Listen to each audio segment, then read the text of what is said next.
Hey, what's up, guys? KJ Ontario here, and I'm coming back to you with another Division video. This video is going to be my Tactician hybrid build, and it's something that I've been running for quite a while now. By no means is it maxed out, but it is a very good video and a good build to follow along with. And if you're trying to get this build together for yourself, these are the main components you're going to need to have success with this Tactician's build. So, I've got with my MP5 285,000 DPS. That's based on 7,000 plus firearms. My stamina is 3,071 with a toughness of 284.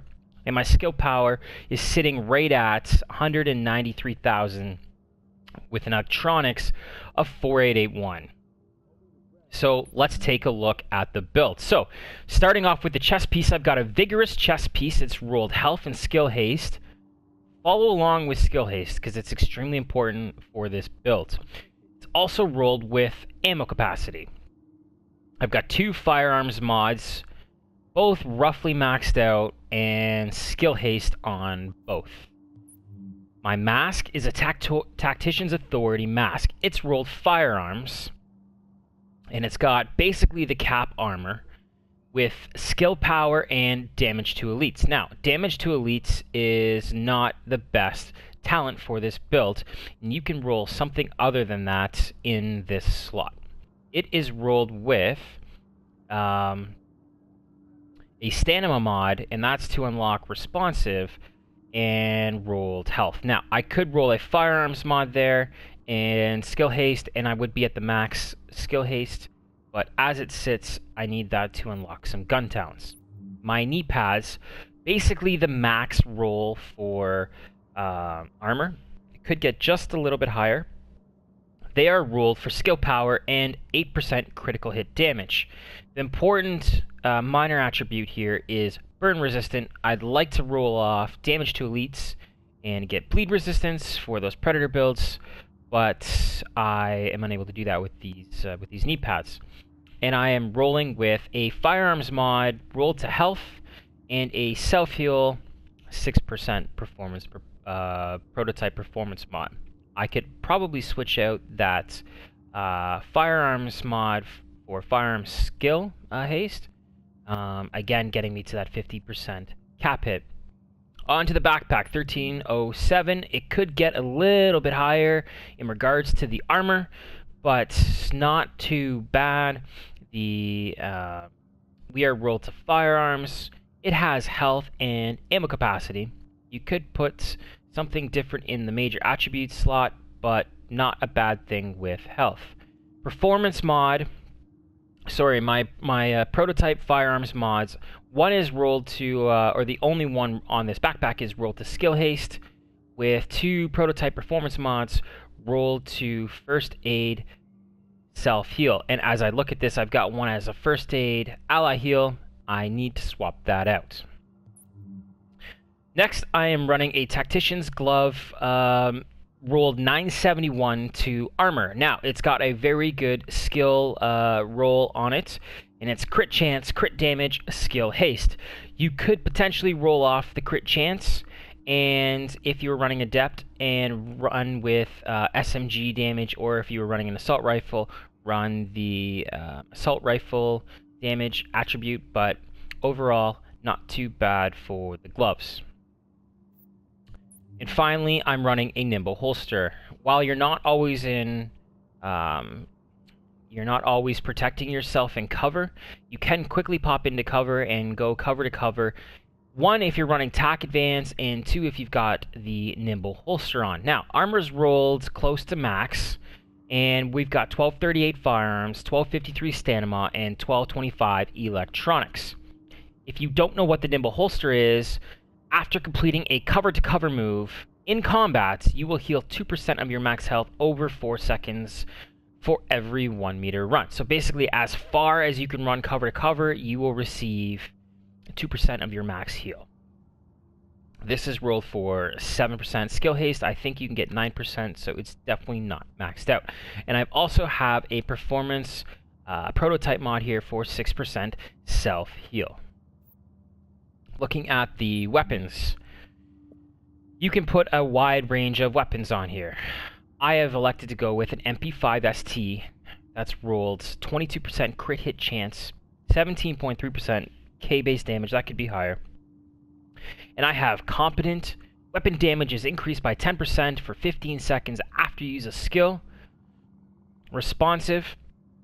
Damage is increased by 10% when closer than 10 meters to a target, so if you're fighting up close.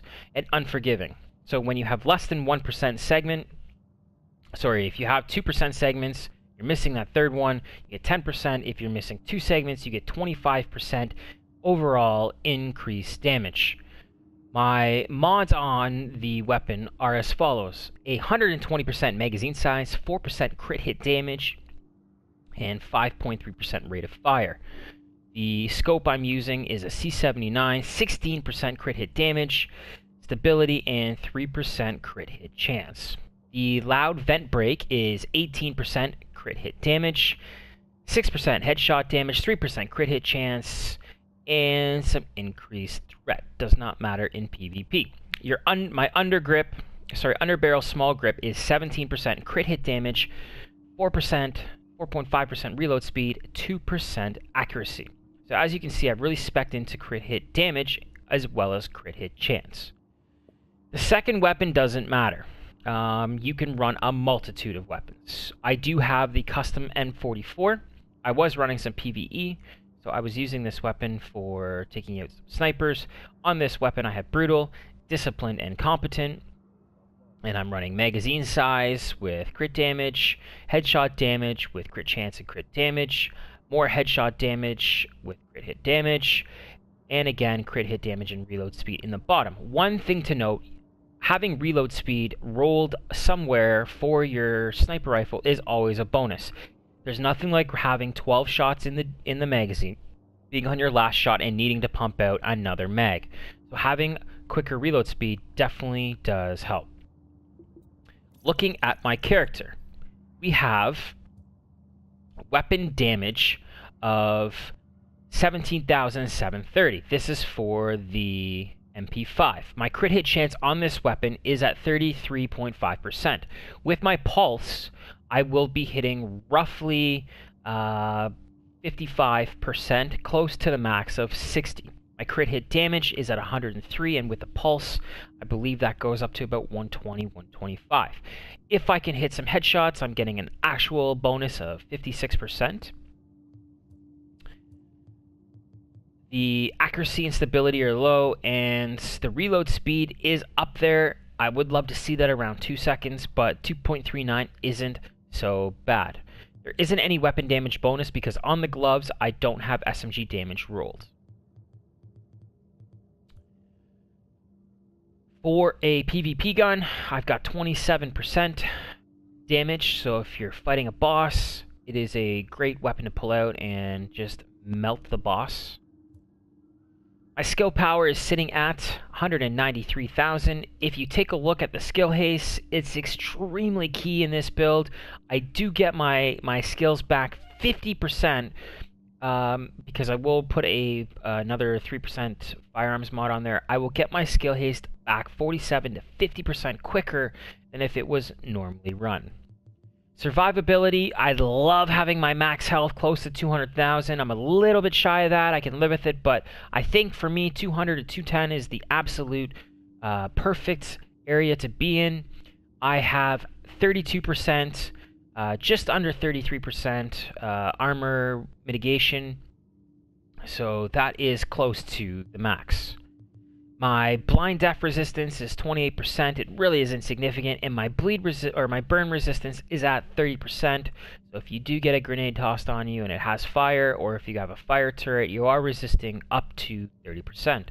As you can see, though, I have 0 bleed resistance. So when I'm fighting those predator builds, I do take that bleed, and I take it really hard. That, ladies and gentlemen, is my builds for the TAC hybrid builds. I typically run a concealed pulse and a booster shot. If you take a look at the concealed pulse, I do get 18.3% chance and damage as a bonus. The cooldown is 22 and the duration is 20, so I basically get it back when it goes down. My booster shot is healing me for 116,793. That'll actually go up about another 5,000 when I swap out that first aid self heal or ally heal, and I get that back every 22 seconds. The talents that I typically run with this, and it depends if I'm playing with a group or if I'm not playing with a group, but I typically run Combat Medic, use a medic near an ally to heal the group members, and proxies within 20 meters, 40%. That is with the group. If I'm not running that, then I'm typically running Precision. Headshots with the hostile, pulse them for 10 seconds. So if my pulse is out for that point or that 2.2 seconds, I'm always pulsing players. Also, if I run out of the area where my pulse is, or if for some reason I don't hit it and I'm hitting players in the head, I'm getting that pulse. TAC Advance is a perfect complement to run with Nimble. You complete your cover to cover to increase your weapon damage 2% per meter covered for 5 seconds. So you're really going to see an increase in damage if you do cover to cover with that on. I always run critical save. Use a medkit during low health to increase damage resistance by 20% for 10 seconds. And strike back is extremely key with a lot of these builds. Reach low health to reduce active skill cooldowns by 20%. So when you're in your last segment, you are really going to get your skills back 20% quicker. So if you think about my skill haste being at 50% plus this skill cooldown for strike back at 20%, I realistically could be getting my skills back up to 70%. This is a amazing build. I do thoroughly enjoy it, and I'm going to be showing you some gameplay coming right up. I will show you some PvE, and I will show you some PvP. Thank you so much for watching the video, and enjoy the gameplay. Oh, crap, crap, crap!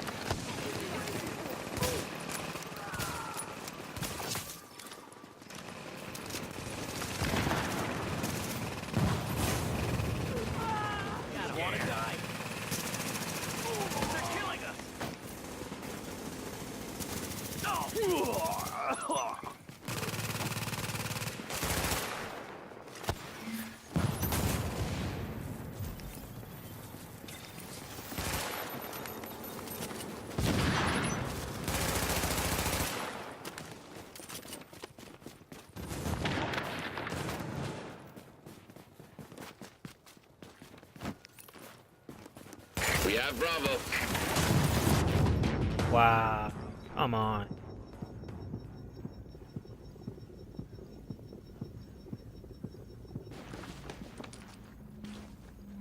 Great. Great.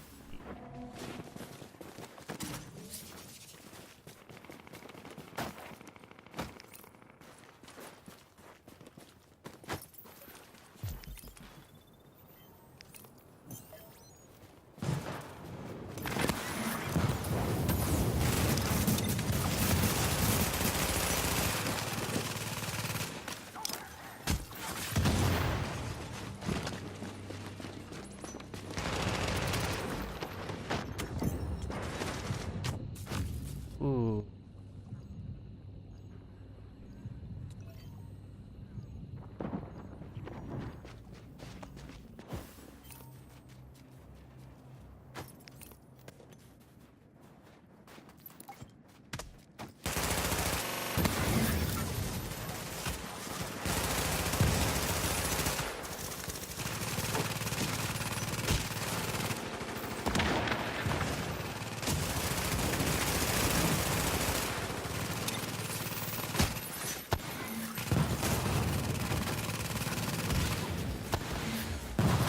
Points multiplier is confirmed active.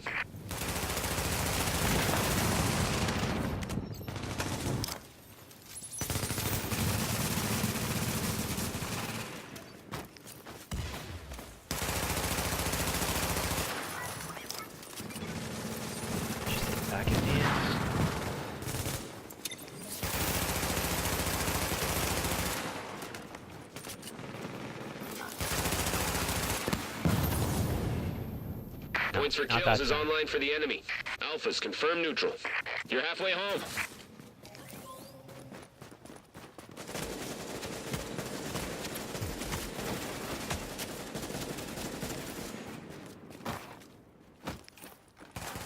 The enemy's got Alpha.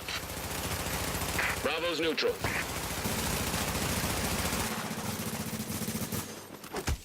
Should have had that, but didn't.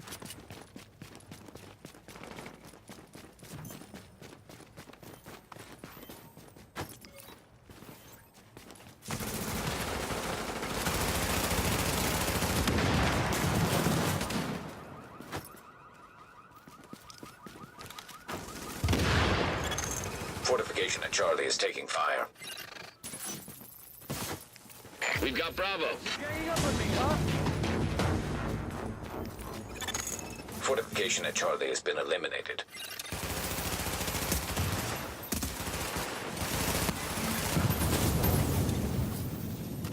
What the?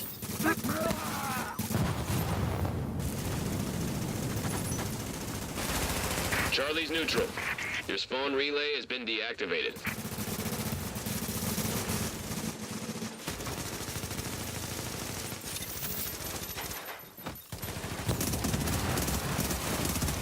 Charlie is ours. Your spawn relay is active. Bravo's neutral.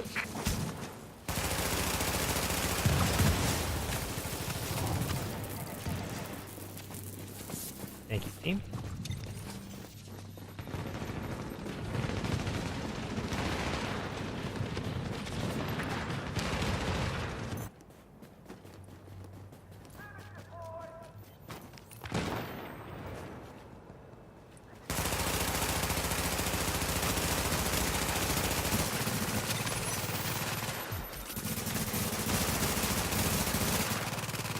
Gotta love when they teleport.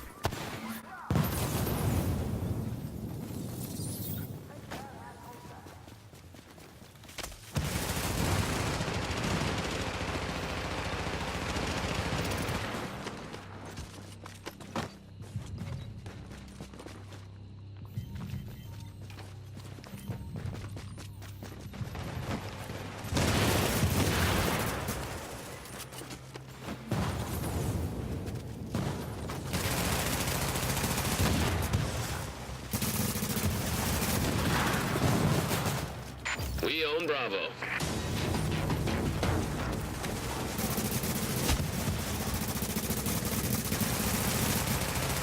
Bravo's gone neutral.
Bravo's gone neutral.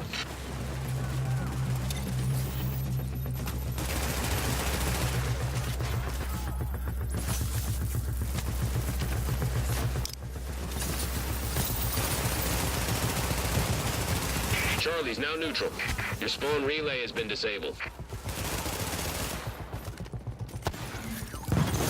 The fortification is under attack.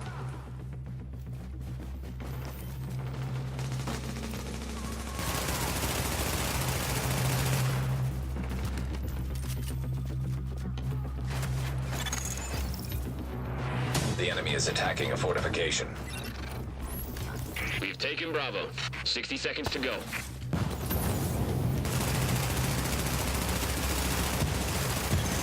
The fortification has been destroyed by hostiles. Secret mine. Charlie is no longer functional. I'll call that a win.